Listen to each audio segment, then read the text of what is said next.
In this video, we are going to discuss Lok Sabha, Rajya Sabha functions of Parliament, Union Central Government, like question hour, 0 hour, women reservation bill, no confidence motion, etc.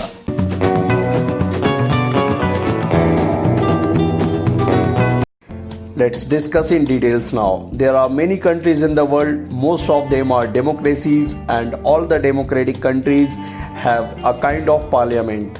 America, it is called Senate. In London, it is called House of the Lords and House of the Commons. And in India, it is known as Parliament House. Our Parliament House has two houses, Lok Sabha and Rajya Sabha. Well, this parliament building was designed by British and it was completely made by British.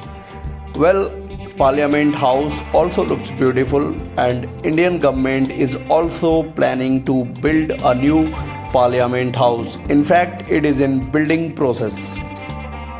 I hope you all are aware about the functions of the Parliament. Parliament में क्या क्या होता है, how the member of Parliament debate and discuss. Member of Parliament from opposition party ask questions from the ruling party. Ruling party, the party which owns the government. For example, BJP has the government right now. Let's discuss about the functions of Parliament. Parliament करता क्या है? First function है selection of government. वो एक government का selection करता है. Like BJP की गवर्नमेंट है अभी इंडिया में, Modi ji is the prime minister of India, तो he was elected by the parliament. Parliament के जो मेंबर्स होते हैं उन्हीं के द्वारा वो इलेक्ट किए जाते हैं. सेकेंड है लॉ मेकिंग. जो भी कानून हमारे देश में लाइक जीएसटी आया या फिर ये सिटीजनशिप अमेंडमेंट बिल एक्ट बना, CAA, ये भी एक लॉ मेकिंग था और वो भी पार्लियामेंट ने किया. सेकेंड है to control the government. Of course parliament controls the government, this is 100% right. Parliament also informs the government. Parliament government को इन्फॉर्म भी करती है अगर वो कुछ गलत करते हैं तो. एंड पार्लियामेंट गवर्नमेंट से क्वेश्चन भी करती है. अगर government like ministers, for example HRD minister, railway minister, उनसे कोई भी मेंबर ऑफ पार्लियामेंट क्वेश्चन कर सकते हैं, सवाल कर सकते हैं उनके फॉर्मुलेशंस और उनके पॉलिसीज़ के ऊपर. So let's discuss about Lok Sabha. Lok Sabha में टोटल सीट्स कितने हैं? 552. टोटल सीट्स 552 हैं, बट इतने पे इलेक्शंस नहीं होते हैं. इलेक्शंस होते हैं केवल 543 पे, और 543 पे इलेक्शंस होते हैं. इसके अलावा जो 2 सीट्स बचती हैं उन पे प्रेसिडेंट ऑफ इंडिया नॉमिनेट करते हैं एंग्लो इंडियन कम्युनिटी से. एंग्लो इंडियन कम्युनिटी मैंने आपको बताया था, जो अंग्रेज़ों के जो वंशज होते हैं वो होते हैं एंग्लो इंडियन.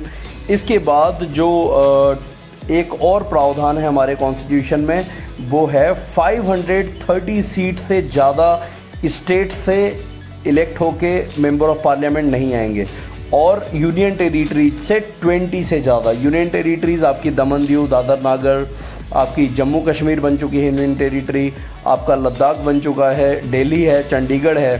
सो यूनियन टेरिटरीज से 20 एंड स्टेट से 530. Prime minister of India is also a part of Lok Sabha. वो भी लोकसभा के ही मेंबर होते हैं, बट जो प्राइम मिनिस्टर होते हैं ही इज़ नॉट स्पीकर और ही is not head of Lok Sabha. The speaker of the Lok Sabha is Om Birla. Generally ये जो स्पीकर होते हैं वो रूलिंग पार्टी से ही होते हैं. ओम बिरला जो हैं वो बीजेपी से ही हैं, उन्होंने बीजेपी से ही चुनाव जीता है.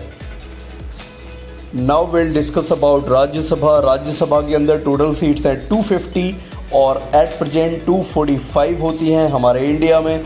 इसमें से 12 मेंबर्स, 245 में से 12 मेंबर्स जो होते हैं वो mister president of India nominate करते हैं, अलग अलग फील्ड से, लाइक साइंस से, आर्ट से, मीडिया से.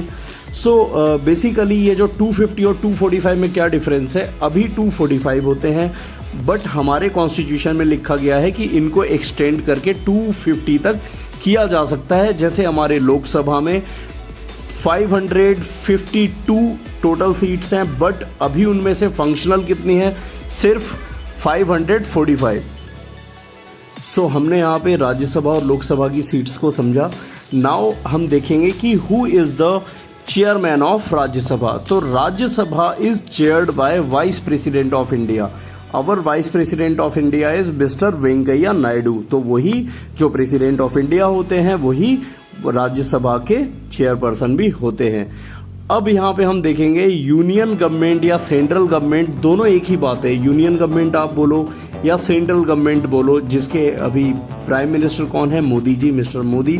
तो ये जो मोदी जी हैं ये यूनियन गवर्नमेंट या सेंट्रल गवर्नमेंट के हेड हैं। और ये आखिर कैसे बनते हैं, लाइक यूनियन गवर्नमेंट या गवर्नमेंट ऑफ इंडिया कैसे बनाया जाता है, ये हमें समझना है। सो यहाँ देखो, फर्स्ट प्रोसेस है Lok Sabha elections are conducted for 543 seats. मैंने आपको बताया ही 543 पे इलेक्शंस होते हैं।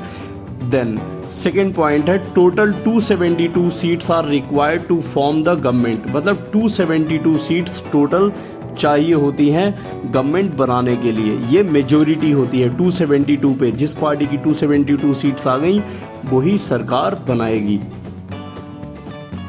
Third point, the political party wins majority of seats form government. मैंने आपको बताया ही जो मेजोरिटी जो 272 कम से कम ले आएगी वही गवर्नमेंट बनाएगी।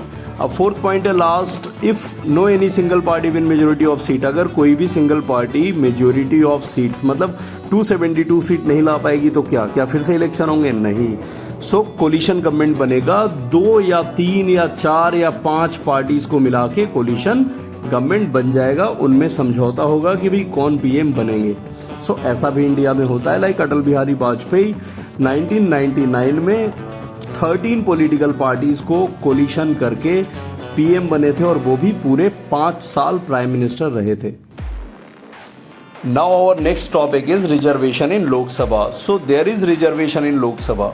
शेड्यूल्ड कास्ट के लिए 84 सीट्स रिजर्व्ड हैं और शेड्यूल्ड ट्राइब्स के लोगों के लिए 47 रिजर्व्ड हैं। सो रिजर्वेशन दिया गया बिकॉज मार्जिनलाइज्ड ग्रुप जो हैं, शेड्यूल्ड कास्ट, शेड्यूल्ड ट्राइब्स और वुमेन, इनका रिप्रेजेंटेशन होना चाहिए लोकसभा में, इनका रिप्रेजेंटेशन होना चाहिए गवर्नमेंट में, जिससे कि इनका डेवलपमेंट हो पाए। सो इसलिए इनको रिजर्वेशन दिया गया। So I hope here you are clear that why the seats are reserved for scheduled castes and scheduled tribes, because of their representation in the government. Now I'll talk about women. क्या women को भी seats reserve करके दी गई हैं India में, Indian parliament में? No, the answer is no. Not even 1 seat is reserved for women in parliament. In fact 50% of the population in India is women. ऐसा नहीं है कि लोगों ने प्रयास नहीं किया कि वुमेन को भी रिजर्वेशन मिले। लाइक 2008 में एक बिल आया था, वुमेन रिजर्वेशन बिल, बट इसको पास कौन करेंगे? ऑफ कोर्स लोकसभा और राज्यसभा में बिल कैसे पास होता है? मेजोरिटी से।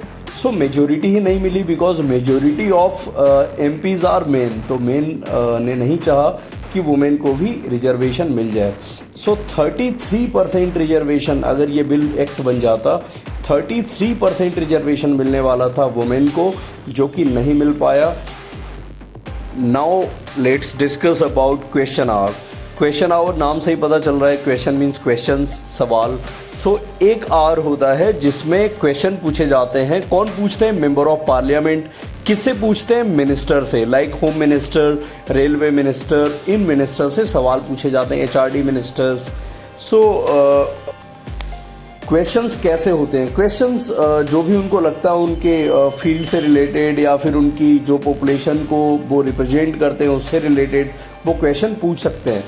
Like start question. Start question वो होते हैं जिनके answer member of parliament oral मांगते हैं, मौखिक रूप से, और अनस्टार्ट वो होते हैं जिनके answer member of parliament return में मांगते हैं। अब आता है नो कॉन्फिडेंस मोशन। ये क्वेश्चन आवर से जुड़ा हुआ है या क्वेश्चन से जुड़ा हुआ है। अगर कोई भी मेंबर ऑफ पार्लियामेंट को लगता है कि वो मिनिस्टर्स के दिए गए आंसर से सेटिस्फाइड नहीं है तो वो लोग नो कॉन्फिडेंस मोशन ला सकते हैं। और अगर majority of member of parliament मतलब एमपी ने अगर नो कॉन्फिडेंस मोशन के फेवर में वोट दे दिया, मेजॉरिटी ने, ज़्यादातर लोगों ने, तो गवर्नमेंट को रिज़ाइन करना पड़ जाएगा, प्राइम मिनिस्टर को रिज़ाइन करना पड़ जाएगा, सभी मिनिस्टर्स को रिज़ाइन करना पड़ जाएगा और सरकार गिर जाएगी और दोबारा से क्या होंगे, इलेक्शंस, और दोबारा से प्राइम मिनिस्टर चुने जाएंगे। सो अब बात करेंगे लोकसभा और राज्यसभा के डिफरेंसेस की। सो पहले बात करते हैं लोकसभा। लोकसभा में जो मेंबर होते हैं वो डायरेक्टली इलेक्टेड होते हैं। आपके लाइक पेरेंट्स वोट देते होंगे, वो डायरेक्टली लोकसभा में वोटिंग करते हैं। बट राज्यसभा में जो वोटिंग करने का राइट होता है वो होता है आपके एमएलए और एमएलसी को। जैसे बिहार के या यूपी के एमएलए या एमएलसी वोट करते हैं। Then Lok Sabha, the period of Lok Sabha is 5 year. 5 year होता है लोकसभा का पीरियड।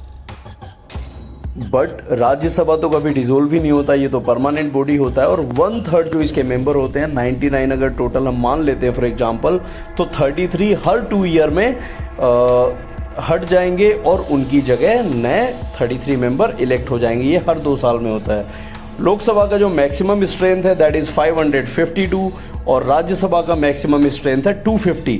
हालांकि लोकसभा में अभी 545 होते हैं और राज्यसभा में अभी 245 होते हैं। मनी बिल्स जो होते हैं वो केवल लोकसभा में ही पास किए जा सकते हैं। दे कैनॉट बी पास इन राज्यसभा। और राज्यसभा इसमें क्या कर सकता है, वो केवल रिकमेंड कर सकता है, वो केवल सजेशन दे सकता है, बट वो किसी भी मनी बिल को रोक नहीं सकता। 14 डेज तक अगर राज्यसभा बिल को फाइनल नहीं करता है तो वो ऑटोमेटिकली पास मान लिया जाता है। मतलब लोकसभा कहने को तो लोअर हाउस है बट उसके हाथ में मनी बिल का ज़्यादा पावर होता है। मनी बिल बजट से रिलेटेड, पैसा देश का कहाँ खर्च होगा, कैसे खर्च होगा, all these are decided by the people of, by the members of Lok Sabha, because these members are elected by the citizens of India. So इनके पास ज़्यादा पावर होती है। So basically Lok Sabha is more powerful and Rajya Sabha is less powerful, but फिर भी हम लोकसभा को lower house कहते हैं।